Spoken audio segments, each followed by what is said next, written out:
getting logged in and getting my employee ID. And now we're excuse me. live. So now we're So- live. All right, everybody. Good news from the Cult of Brighter Days. Your favorite step pope is now an employed person. So that's good. Yay. That's a big Yay. assumption. That's like a really big assumption that you're the favorite step pope. Name another step pope. Butch. So Butch. Step poach Butch. You haven't met him. Okay. He lives in my Okay. head. It's okay. He lives in your head. He Okay. lives in my is he going to be lives another rent- AI bot in a minute? He lives rent free in my head. So it's Step pope Butch. what? I just think that's funny. Maybe I should change my name to Step. Hi, everybody. Welcome to The Good Word. My name is Michael Henderson Anderson Dorland, and I'm here with. Dr. Jess. Yay! Bishop. Remember Yeah. her name. Yay, Bishop Sarah. And I've already And- introduced myself. And the Oh, important introduce step yourself. pope Richard. Introduce yourself again so it falls like in a chronological sequence and not, I have to rewind it to remember what his name is. Great, thanks. And I Because I am can't read at the bottom of the screen. newly employed step pope Richard, regional step pope of Northeast Wyoming and the Great Plains And AutoZone. and AutoZone. AutoZone. All right, everybody. All right. So this week we're gonna discuss. Well, usually we discuss the How world we being hate on it whenever fire. you're right. That's what we're talking about. That we hate when you're right. Yeah, when you were like, we're going to be at war with Iran, and we were like, I don't like. Yeah, I said that a year ago though, so it didn't catch up right away. yes, I Well, You there was did a lot of also say people- it at the end of last time. Also, you did say it at the end of the last meeting. at the end of the last meeting. Well, no, that was a given. You knew that was going to happen. I didn't know when. I figured it would happen on Saturdays because we tend to not have anything to do on Saturdays in the government. So, it's a good time for us to do something like start a war because it's a Saturday. And obviously these guys don't have kids' soccer games to take them to or kids' chess matches to waste their day on. So what else are they going to do? They're going to find something to occupy their time. Let's just start a war. So let's start World War III. I don't think this is World War III. See? Maybe I'll be right about this. I don't think it's World War III. It's Why a not? precursor. It's a precursor to World War III, so that will probably break out within the next 3 years. But this itself is not World War III. So It When could Russia lead moves to into World War Norway. III, but when Russia moves into Mhm. Norway in 6 months. See, I try to pick these outlandish things so I'm not right. And then I don't have to worry And about it. then you're right. This has sucked. Ever since he got into office, this has sucked because everything I say happens, and I keep making more elaborate, weird, wide things, hoping that it will prove me wrong. Yet no, it just is right. It sucks. Yeah, I mean, well, like the meme over the weekend, like MAGA is right, If I voted for Kamala, we would be at war with Iran, and we would be gas prices would be going through the roof, groceries are That's going true. through the roof, That's and they're true. right. That's I true. voted for They're Kamala. right. and You voted for Kamala, They're and right. that's what happened. Which is So funny, yeah, because the Trumpers, the people on the other side, everything that they voted for is not what they voted for. See, they were told they if they still love voted for him. Trump, none of that stuff would happen. yeah, they love him, and whatever that thing is on his neck. Don't bring up health problems here. No health shaming. Okay, so I can't And punch down to the weird rash. I haven't looked at Can it very can I lift closely. up the weird rash and get Does it it hope? look? Does it look like lizard skin?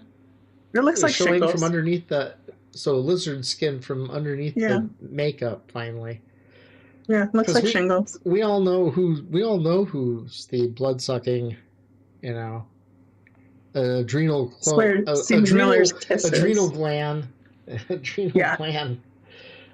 Um, yeah, let's bypass that. Don't put that on a short reel there at all, Dr. Jess. Let's try to come up with some that Okay. are not representative of our disillusioned. I don't know. I'm not disillusioned. I expected this completely. So You did. I'm not You disillusioned did. You at called all. it. You called What? it. You called it. Like, you. Yay! I'm not, for the first time in political life, I'm not disillusioned. Disappointed, yeah, but not disillusioned. Congratulations. So, since we Yeah. decided that moving to an island was a political bad look for today's society, especially as a cult, we started looking at beach houses in Mexico. And we found one. There's probably some really cheap burn sales in Puerto Vallarta. Well, it's not. I wasn't looking at Puerto Vallarta, but I was looking at Tijuana because I want the actual ocean and not the bay. But yeah, we found a nice one. We thought we could probably work at putting a deposit down on it and everything, putting a down payment. Except it only would fit me and Dr. Jess, so we have to find other ones nearby. A bigger place or a bigger place and everything, and we have to get everybody's budget together and everything. But some of the people I watch on YouTube have specifically stated that now is the time to look for places outside of the United States if you want to potentially be able to leave the United States.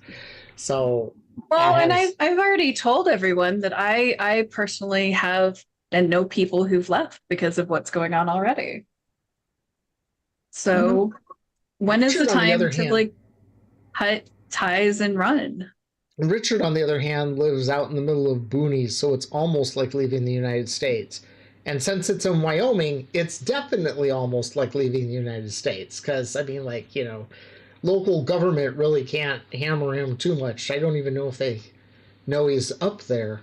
I mean, I guess you do pay state taxes, right? So they could trace you back with the state taxes, but yeah, you can probably run him off with a shotgun pretty easy if it really gets bad. Our next door neighbor moved, took his dogs with him. So we can move in and squat. How close was your next door neighbor? We can move in and squat. Yay. So our house sits on 2 official lots. He was the next 2 official lots over on the corner. So we share a fence. Did you ever price out how much it would cost to buy the town? You were supposed to do that. So some of the properties that were for sale back when we first started talking about that have been sold. But I believe like the price would have been less than 10 million. Yeah. Wow. So how much money do we have in the coffers? Like less than negative 20,000. What? Like negative 20,000. I'm just making stuff. I'm just making stuff up. I'm like, wow, we got 20,000. We're actually making it up as a cult. Yay! No, I think we have 60 cents on just the Spotify. So okay, 50 or 60 cents. That is. I could actually look it up, but you know, more people need to listen to our music so that we can get passive income that way. Yeah, it's very passive income. I didn't check book sales lately. Check down and below. There's a link to the one book we've published so far, the Oops Journal.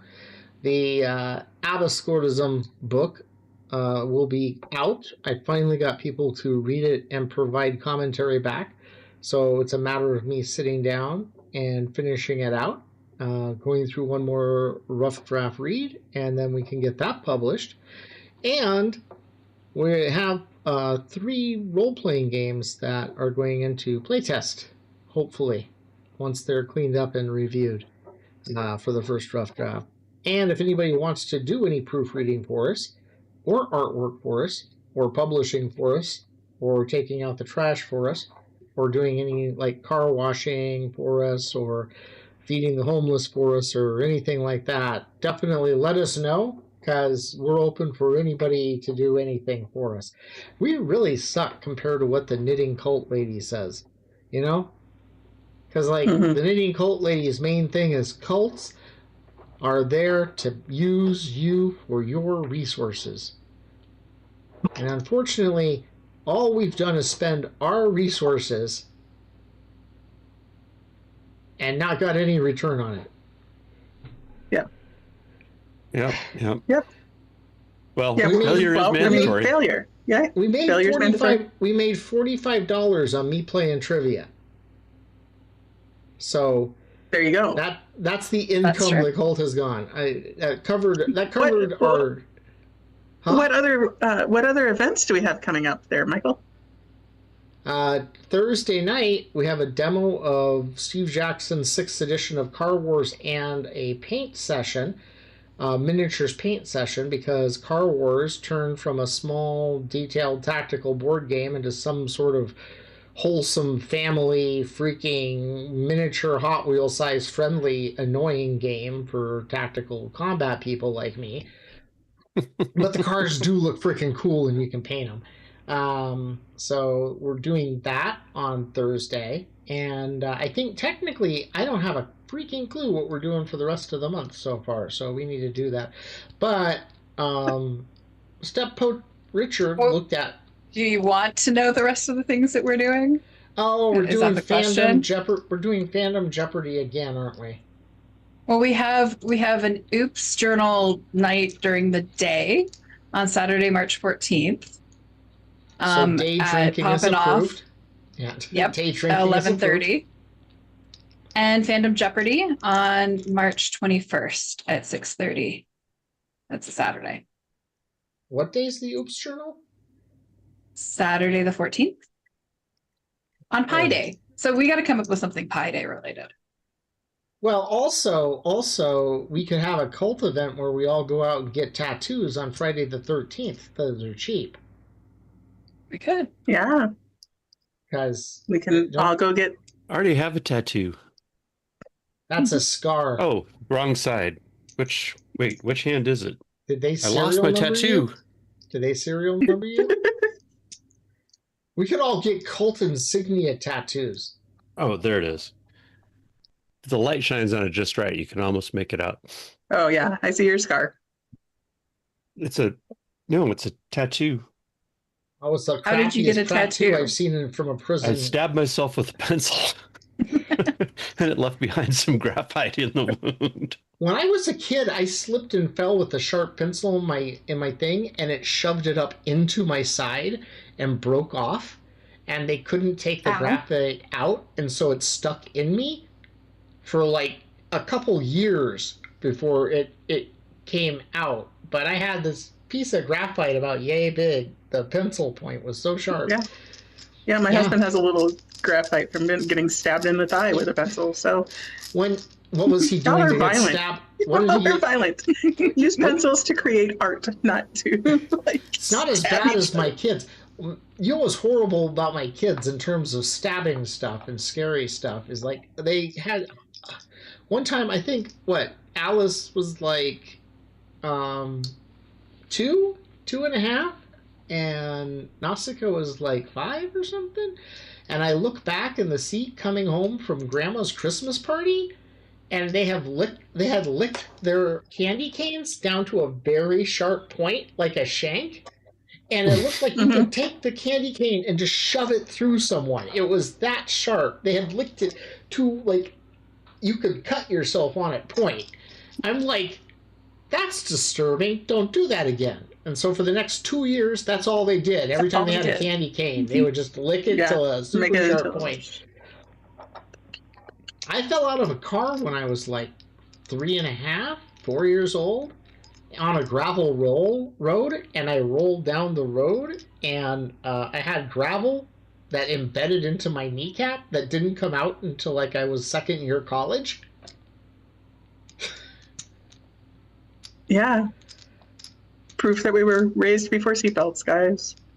Oh no, I know. I had a seatbelt and I didn't use it. And I got in a fight with my babysitter, and I was like, "I'm not putting my seatbelt on. I don't need to." And she says, "Put your seatbelt on." And I go, "I'm not putting my seatbelt on." And she goes, "Put your seatbelt on." I said, "Look, I'll lock the car door and everything. So I'll lock the car door, but I'm not putting my seatbelt on." So I locked the car door, and then I leaned up against the car door to prove a point, which then popped open at one point, and I went down the road and everything. So I was saved. I was saved miraculously because of my divinity. So, Or you weren't, and this is just an alternate reality. Don't even start that. I know it's true. You just laugh at me every time I say that. I've died at least 3 times since I've been with you. Yet still, I come back to this plane, to an alternate reality that's close enough that you're still here. You realize that, right? You guys can laugh. Quantum this is true. Immortality. Yes. Quantum immortality. Quantum suicide. Well, quantum suicide is the term I use because you're really sort of stupid if you do it. But quantum immortality works too. Like, we were moving out of the house once when we were moving houses. And it was a really bad time with the move and everything. And I was walking down the hallway and I was yelling at somebody for something. I do that a lot, just yell. And I hit one of those plastic hangers that has like the tube out, the tube plastic hangers, and I slipped on it, and my foot went like that, and I fell backwards, and I cracked my head right on the door jamb, right on the corner of the door jamb, passed out for probably about 5-10 seconds. Actually, I think I died. And that's when I shifted my consciousness to another parallel world where I woke up because I didn't have like a bloody head afterwards and everything. See?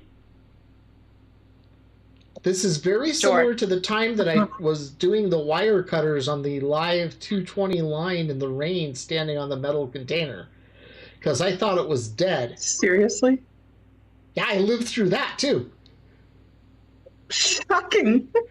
I was like, blown. I was blown. Was it like the Jurassic Park where you were just like totally blown? Yes, it was. I flew back. This was in Spearfish too, at my old trailer house.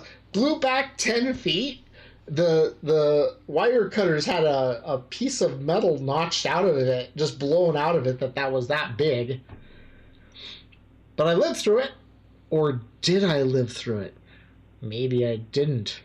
Maybe I just shifted my reality to another plane of existence and everything. That is how your time travel experience works, or experiment, I mean. You mean my physics paper from senior year of high school where I got in serious trouble and almost failed because it's not an experiment you can do? I said, yes, you can do it. I said, yes, you can do this experiment. And they're like, no, you can't. And I said, yes, you can. All you have to do is hook somebody up to a nuclear reactor in the sense that you could vaporize them instantaneously, and this should prove the point. I think I got a D- on the paper. I think he gave me at least a little bit of credit. I know that it caused me to have to go judge 20 science fairs in town to make up enough extra credit so I could graduate that year because my physics grade was that bad. So isn't quantum suicide or quantum immortality, whatever we're calling it this week, the way that you explain the Mandela effect? Well, you can explain the Mandela effect about that. That would explain the Mandela effect because I know for a fact that in the 80s, Bananarama recorded a version of Iko Iko. I know that, and I downloaded it off of Napster, and I remember it because I used to be a top 40, Casey Kasem's top 40 guy back in high school before I had my enlightenment. I don't remember what caused the enlightenment where I stopped listening to Casey Kasem's top 40, but there was an enlightenment where I quit listening to it. But anyway, digress. Bananarama recorded a version of Iko Iko. And I know it, and I downloaded it off of Napster, and I had it, and I had it burned on a bunch of stuff. But after a certain point, and I think it's when I lost my 6 terabyte hard drive that I had a ton of stuff stored on it and it burned up. I cannot find it anywhere now. And on top of that, nobody out there thinks that this Bananarama Aiko Aiko song exists. It's done by Belle Starr, which is from the movie Cocktail. Was that before or after The Hanger? That's what I want to know. Before. After. Did you know after? It was after. So you burned it off of Napster before the Hanger incident, right? So then the Hanger incident. So in the alternative universe, that's where the Bananarama song exists. Well, now you're making me want to go throw my head against the Hanger a couple more times because I really like that song. You can get it back. It was a good song, yeah. You don't exist in that reality anymore, remember? I'm sure there's a reality next to it where the Bananarama song exists. Or maybe there's a reality where Oingo Boingo did the song, which would be way cooler even. So, I don't know. Okay. The funny thing about this is the last time we got a massive number of hits and likes on one of these videos that was a cut from the live ones were the ones where I was ranting like an insane person. So I think we can just roll with that from here on out, and I can just tell insane stories and theories that obviously are correct because that's what happened this weekend in Iran. Yes. Oh yeah, we were talking about Iran. I'm trying not to. It's scary. I wondered if maybe that was the case. Well, I mean, I seriously think that the administration has underestimated what is actually going on and how things are going to work. From all the stuff that I've been reading about this, the fact that these people have absolutely no plan on what to do from this point out because it didn't go like it went in Argentina. Venezuela, wherever. Why do you keep calling it Argentina? I don't know, but every time I write it down Venezuela. But every time it comes out of my mouth, it's Argentina. And I don't know. Maybe it's just because of the Nazi correlation, and I just think of everybody in the administration with a direct relation to, Argentina. Did you watch like Evita or something lately? Like recently? No, but I watched The Boys from Brazil, which should have been set in Argentina. But anyway, that digresses down another path. So anyway, yes, this weekend went differently than Venezuela's incident. Yes, and because it went differently, they don't know what to do. They didn't know what to do to begin with.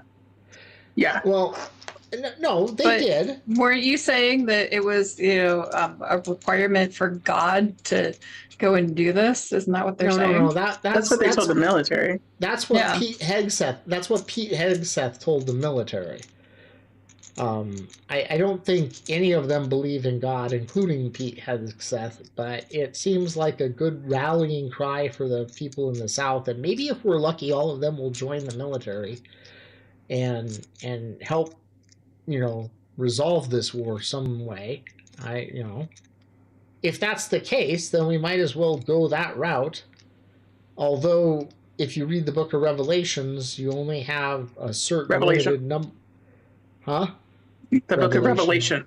Revelations, whatever, okay? I'm not talking about the Silmarillion, which is important here, okay?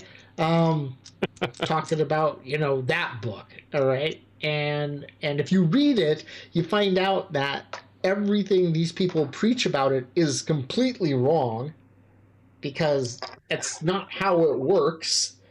What do you mean? Well, what do I mean? I'll let Sarah explain. What do you mean? Sarah, can you explain things why like it's such a misinterpretation of it? Yeah, it's a very gross misinterpretation, especially being latched on by the Christian nationalists right now. Mm-hmm.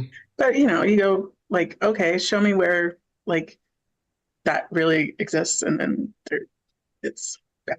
Well, I mean, if you go back to the book of Revelations and everything like that, and you're reading it, first off, according to it, there's only so many people that are actually going to be able to be raptured up anyway from a certain tribe. The rapture doesn't exist. The rapture Well, isn't biblical. the dead come back to life. How's that? That happens, Okay. right? Okay, wait, what does Revelation actually say? It says we're all going to die and Jesus has a sword. Okay. And what are the I mean, Christian I'm nationalists sorry, saying I'm it sorry. says? If you want to, you could read C.S. Lewis's The Last Battle from the Narnia series. It's pretty much the same thing. What are the Yes, but it's Christian much better nationalists done. saying? Bishop Sarah's face is like, what?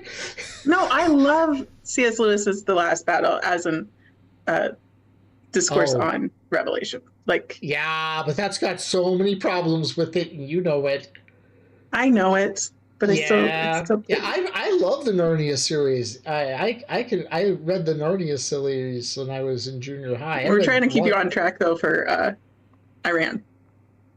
I was trying, but Okay, so it was a rabbit good holes. song. It was a good song. The Flock of Seagulls were really good. I did see them in concert, and they did that song. And it was at a bar here in early 2000, and he What did are not you have even the talking about funky- now? It went back to Flock of Ico Seagulls, the song. I What ran. are you I talking ran about? so far away. Oh, That's, God. what? No, and he didn't have the hair like he did back in the 80s. It was like mostly bald and everything and overweight. And I'm like, wow, this is. And then Wang Chung, which was the main group, got up there. And I looked at him and I said, they're like my dad's age. Oh my gosh. And we're in this bar. And then you realized you're like your dad's age? Oh, wait. Not at the time. Not at the Oh, okay. time. But we were all packed up close to the bar because it was Wang Chung and Flock of Seagulls here in Tucson, and we were all crammed up next to it. And I was like, "This is great!" And it looked like it was packed. And turned around, there's absolutely nobody behind us at all. There was nobody else in the bar except for this big crowd of Gen Xers, crowding up against it. And the first thing I thought when I walked out of there is, man, I feel really bad for these guys because these guys played a ton of arena shows in the 80s. This has to be like, I mean, there's a difference between, Wang Chung and Flock of Seagulls playing arenas and going to a bar, and Blue Oyster Cult playing in arenas because they started in bars and then they went to the arenas and then went back to the bars and then they went to the arenas, then they went to the county fairs and then they went to Old Tucson. Best concert I've ever seen in my life. Blue Oyster Cult live at Old Tucson out here, and they only did half the show. But their stage is sitting up there, and there's like a butte right behind the stage, like Devil's Tower in Wyoming there, Richard, and it's flat. And this dark storm starts rolling in over it.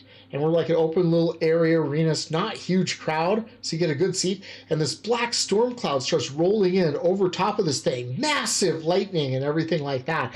And it's Blue Oyster Cult, and you're watching this stuff, and you're like, wow, this is like God saying this is a good concert. It's like God adding to the concert and everything. Because I mean, and at the end, they eventually had to stop playing. They did Godzilla with like a 4-minute drum solo. They just left him on stage playing the drums and went and took drinks of water, and then they came back. And then it started raining and the wind kicked up, and they finished out with Don't Play the Reaper at the end of the first set while they were being blown off the stage and playing Don't Fear the Reaper. Yeah, fucking awesome concert. That's all I gotta say. So are we avoiding talking about what's going on with the world being on fire? He ran so far away from the topic. I ran. Hey, I ran with Iran. Are we avoiding it because the topic is just too much and it's traumatizing for those of us who remember watching the Middle East on fire on our TV sets when we were teenagers? I think a good way and again as adults. I think a good way of explaining this is why it's not worth talking about right now is so I used to play a lot of strategy games, like war games, like, Third Reich and Axis and Allies, which was simple and things like that, and NATO. And watching these guys function and do things and everything is very, very similar to watching a group of elementary kids play Risk.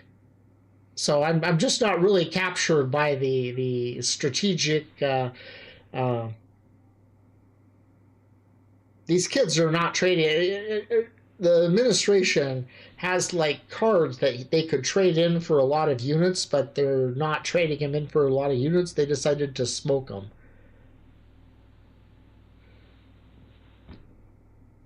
I see. Or chew on them, shove them in their ear. Mm-hmm. It's like playing Car Wars with a third grader, which we're doing. So maybe they should have played Risk a little more as young adults and teenagers. Risk doesn't. The only thing you learn from Risk is to get Australia and take it over first. So that's just the first thing you learn. But that being said, yeah, Iran's going to be messy. It's going to be messy. We're going to see. It's going to take a long time. Well, and the thing is, we're getting nothing but propaganda from our major news networks over here. CBS has clearly turned into a propaganda machine. CNN is becoming a propaganda machine. Well, CNN is disappearing. Well, CNN just died. It's replaced with and Fox News. So we can't even get accurate news over here. So when we hear that 5 soldiers died in Iraq or Iran so far from the United States, and then you hear from other reports that 550 soldiers have died, both of them are obviously wrong, but there's probably a truth in between those two.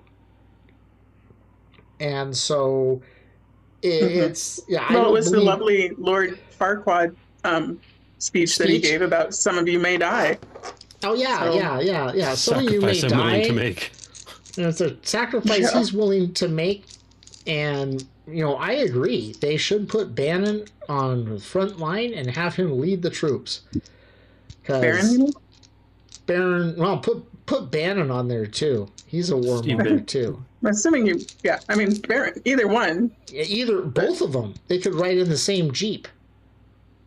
What did you hear about that? Since Barron's 6'9", he's too tall. Everything just go quiet. He's too tall to serve in the military. Did not know that. That's one of the ones they put out there. They floated out there. He's too tall to serve in the military because he's 6'9". Who's 6'9"? He probably has. That's not true. He probably has bone spurs too. Yeah. Who? He probably has bone spurs. And I'm sure his physical. I'm sure Barron's physical will reveal bone spurs. Well, and I'm sure he's got mental trauma. I mean, look at the family. So you can't deny that. He's probably disbarred from that one. Mm-hmm.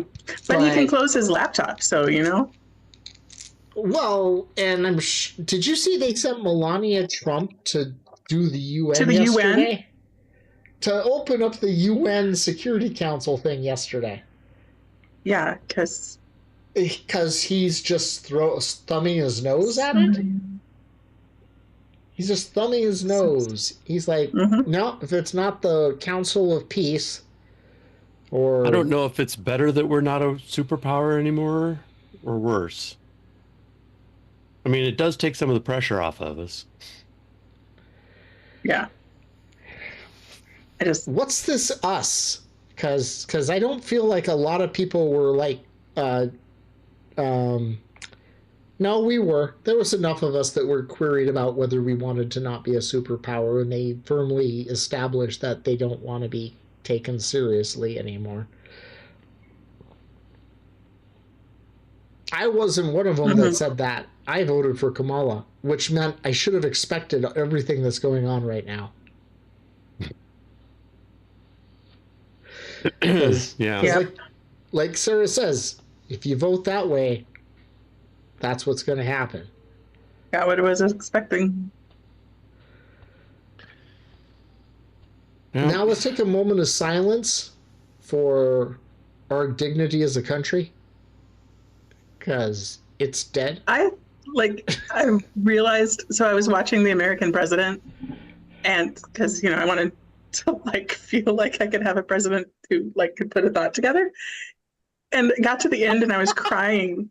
And I realized, why am I crying? This isn't even a sad like movie. This is an awesome movie. And I was like, I'm crying because like all hope is lost for our country. So yeah, I'm mourning my country.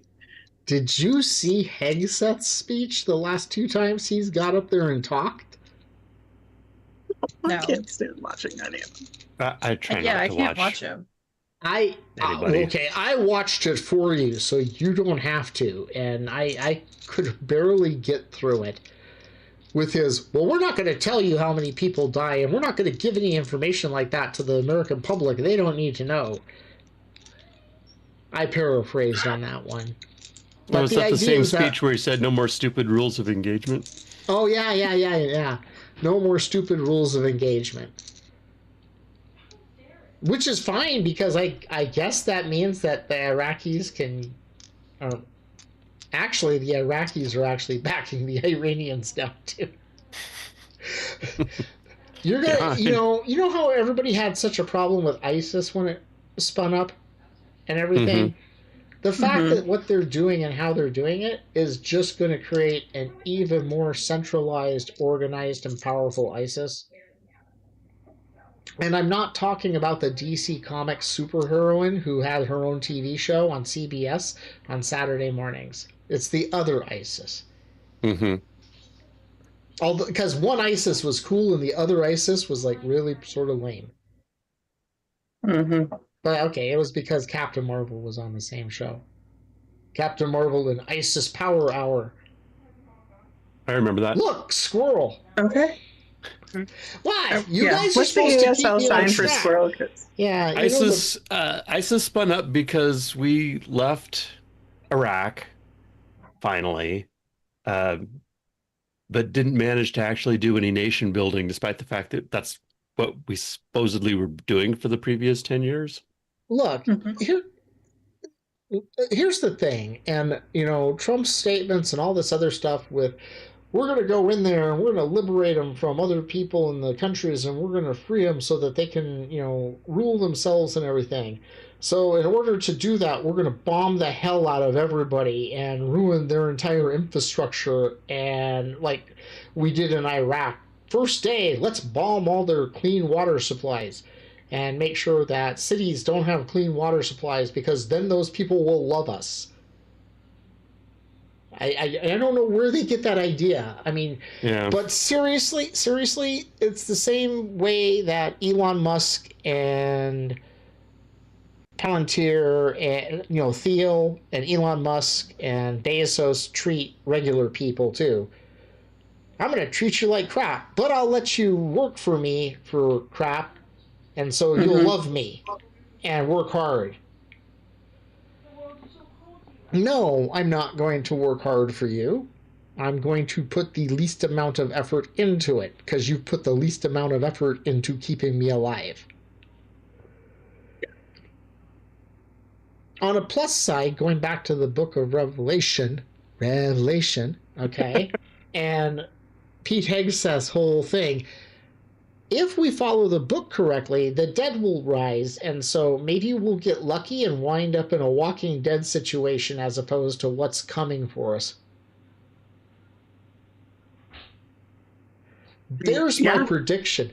My prediction. And if I'm right about this... So now, like, you were right last week about Iran, so next week when we meet again, we'll be talking about, so how are the first few days of the zombie apocalypse going for you? Well, it depends on if we're talking, what type of zombies we're talking about, because now you got us all on. If you go back to the 80s kick, there was this song. Didn't we have an episode about the zombies already? Can we not? Did we? Yeah, how to prepare for zombie apocalypse. On a plus side, at the Loft, our local art, our local art theater that I pitch all the time, and we don't get paid for, but nobody watches us anyway, so it's okay. Monday night they're showing Night of the Comet and everything, which is my favorite zombie flick after Dawn of the Dead and everything, and so 8 o'clock up there, Mondo Monday. Anybody in town who's watching this wants to join us up there. If you find me, you can get free popcorn. You can ask Bishop Sarah. I got her free popcorn when we He went up did. to see The little member bag of free popcorn. It was awesome. You know, it's the same size as the $5 bag of popcorn. Did you know It that? is the perfect size of popcorn because it's free. Only when I'm there with you. But anyway, I usually go with the members, but I usually get free popcorn. I digress. We did go up and watch Teenage Mutant Ninja Turtles on Saturday. Very cool. I forced Richard to go see that back when it came out, 1990. Was that the original Teenage Mutant Ninja Turtles, or was it The Secret of the Ooze, the second one, or was Don't even talk about that one. We don't talk about that one. That was horrible. So it's like Highlander 2. It's a fictional Mandela effect. You know, the more that I watch Highlander 2, which is not very much, I have a certain level of respect for it, because if you pretend there was no Highlander 1, it's not too bad. But see, that movie shouldn't, in and of itself, had a sequel, because there can be only one. Well, there was a cartoon that I saw back in the 90s. It was like from one of my gaming magazines. It was things you never hear said at a convention and everything. And it had some guy talking to another guy, and the other guy was wearing a Highlander shirt. And the guy looks at him and goes, I didn't think the first one was that good. First one was fine. It wasn't great cinema, but it was an entertaining What? couple Are hours. you saying Sean Connery playing a Spanish person was not great cinema? An Egyptian Spanish person. Oh, yeah. Correction. Oh, God. And people say that there are issues with identity politics nowadays. Let's go back and look at the 90s were very different. The thing that I don't understand is why Highlander, the remake of Highlander, was named Highlander 3. Because it was basically just a remake of the first movie. And the second movie didn't exist. So calling it Highlander 3 was just weird in all kinds of ways, on many levels. Unless you take into account quantum suicide. See, if you take into account quantum suicide, that means on almost every parallel world, there's an only one for that parallel world. So maybe it was somebody crossed between them. So now there was the one from this world and the one from this world. So where they were the one, now they became a situation where they had to take it out. Okay. I don't know if I follow Thank you for coming to okay. Rationalizations 101. I can rationalize anything. Except this administration's way of approaching Iran. The only rationalization I can come up with that is the simple fact that they fucking didn't know what they were doing. I mean, I thought it was bad. I thought it was bad enough that in the Iraq War, we didn't know what we were doing, and we had no understanding of the people over there. And we went and attacked the only Middle Eastern country where a female could walk down the street with a Walkman wearing blue jeans and a t-shirt with a bare midriff and not get killed. So we attacked that country. I mean, Hussein was horrible and awful and everything like that, but he didn't put up with all this other shit that these other countries like in wars. Okay. And we didn't have somebody to put in place that would continue that. Did you hear Trump say about the people to take over the country in Iran? That number 2 and number 3 are also dead? No. The people I thought we could have take over the country are now dead. Yeah, because he killed them. But he said he had planned on them taking over. He had planned on this being exactly like Venezuela. Go in, take out the one top bad guy, and then put the second top bad guy in his place, and then take all the oil. And that's what he wanted to do. And since Venezuela was a walk through the park, and obviously we're that good and they just rolled over for us, it's going to happen here too. I mean, I guess the biggest people that are benefiting from this right now are the Cubans. How We so? haven't turned our Like, attention. yeah. We haven't turned our attention to the Cubans, and Canada and another country have actually shipped fuel to Cuba, so they're not completely without fuel again.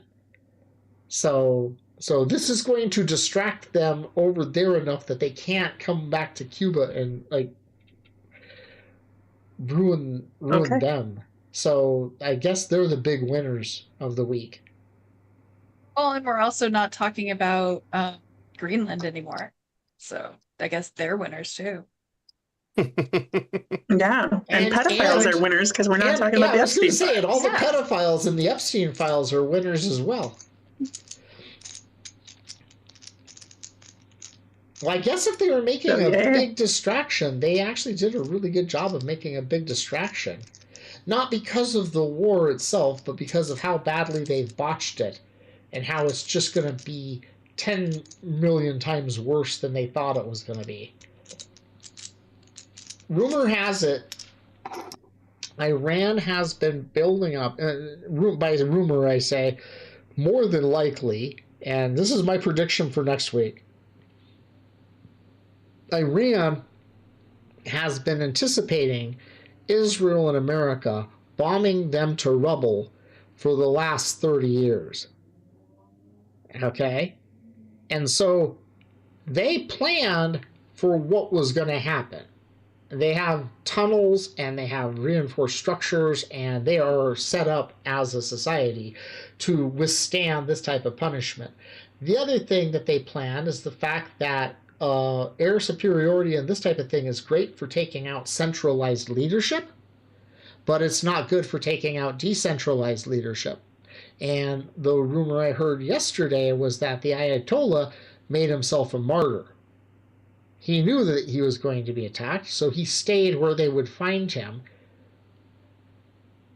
And so there is no central command, except there is a central group, but they're centralizing and managing a bunch of dispersed command centers all around the region and everything, which is hard to take out because you can't just bomb all over the frickin' place unless you have a small area like Gaza to bomb. I mean, you gotta remember, Iran's huge, so you can't just bomb absolutely everywhere. And, you know, yes, Israel has the Mossad is a great, secret service organization, best in the world, but that doesn't mean that other countries aren't either. Iran's taken down our banking system once before, with their hackers. They've got good people. And the thing is, you could get the people who hated the Ayatollah to stand up against him and go against him by giving them positive ways to actually do that. I don't think bombing the hell out of people and then expecting those same people you bombed to jump up and say, "You're our saviors, let's kick these other people out," no matter how bad the other people are. Because these other people, yeah, they'll shoot me, but you're going to bomb me. So what's the difference other than they at least know they're shooting me? You're just indiscriminately bombing everybody, including a school. So what's going to happen is that Iran has stockpiled so many missiles, and their tactic originally, from what I heard, was to use all their cheap, lame stuff in all the initial attacks to make us use up all of our air defense missiles and all of our air defenses. So everything they're throwing at us right now is the cheap stuff, the old stuff, the stuff that's not that good. And then once they realize that we don't have as much of that stuff as possible, then they'll pull out their really good stuff. So my prediction is that by the beginning of next week, not until the beginning of next week, but by the beginning of next week, we'll see Iran make a lot more impact and damage on on both American and Israel sites, because the weapons they use will be much more powerful than the ones they've been using, and we won't have as much air defense as we had for the last week. Now, hopefully I'm wrong. Hopefully you're I'm wrong. wrong. Hopefully you're Let's wrong. hope you're wrong, and let's hope the zombie apocalypse isn't next week either. So Yeah, that was my other. Well, see, now I have 2 predictions, so that's going to throw it all off, isn't it? Yeah. so where are you going to leave us with any ounce of hope for this week? Okay, wait. I do have something that I don't know how to segue to it, but I'll just say it. Okay. Last week, you kind of like snickered at me whenever I said that the person that I talked to who said he would vote for Trump again, I ended up talking about empathy with that person for Mhm. a great amount of time. And the reason I did is because of all of this shit. Because empathy isn't about having sympathy. Empathy is about understanding. And Mhm. when you go into war, whenever you decide that you're better than another country, whenever you do any of the crap that's going on, you have no empathy for the person that you are attacking. And Right. we are in this situation because the people in power have no empathy. They don't care about anybody else or anything else. And Mhm. that's what hurts people, is not plus- understanding anything other than yourself. Plus, they're not It's very malignant bright. narcissism. And plus, they're not very bright. Some people are very smart, but they lack insight and they lack empathy. Mhm. And they don't think other people are that smart. Yeah. Okay, so here's Yes. my hope. They believe Wrapping- themselves to be the smartest person in the room, despite the fact that all evidence is to the contrary. Nothing like a bottle of Dunning-Kruger to get you through the day. All I right, have an advertisement where it's Dunning-Kruger in a bottle, like alcohol bottle. So it was a good advertisement. All right. Anyway, so we'll leave everybody with a positive take on this week's topic that we've gone through, which is Iran in several different directions simultaneously, and say we can look forward to being able to soon listen to that Bananarama version of Aiko Aiko. Because, dear God, I'm sure something's going to happen and we'll be able to shift. And hopefully, the next place I wind up is going to have that Bananarama version of Aiko Aiko. And everybody says, no, it was the Bell Star version. I go, no, it wasn't. It sounded totally different. And it came out like a year and a half before the Bell Star version. Shut up. So, yeah. Positive note, quantum suicide. Dr. Jess, you have anything to add to that positive note? Not to that one, no. I have no idea how to follow that up. But on my own positive note, everybody should go out and like find somebody to understand in order to counteract the people who refuse to. I mean, like, join our cult Yeah, join our cult. locally or internationally. You can join by online or in person. Bishop Sarah, out do you there. have something I'm going to expand on that. Go out, can I form Yeah, those communities? Form those Yeah. communities. Share your stories. Get to know your neighbors. See each other as the human beings that we are. Oh, on In a our cult. side note, to the benefit of the cult and how we're doing, the temperature has been fairly warm around here, so I do believe the heater for the swimming pool will be coming on in the next couple weeks, and then free margaritas and swimming pools and margaritas. pizza bar, and now we have the TV added to it. The cult does have some perks for members. And I'll even rent out a 10-foot plot of land in the back of my yard for when you become homeless because of quantum suicide. Let's move on. Positive notes. We're leaving on positive notes. Positive. Richard, since you're our favorite step pope next to Butch, you got a good thing to end on? I gassed up my car in Spearfish before the price of gas jumped up 40 cents per gallon. Yay. Did it jump up? I knew I should have gone and filled up Yeah. yesterday. Oh Damn no, it. it's Well- every day it's been jumping more and more.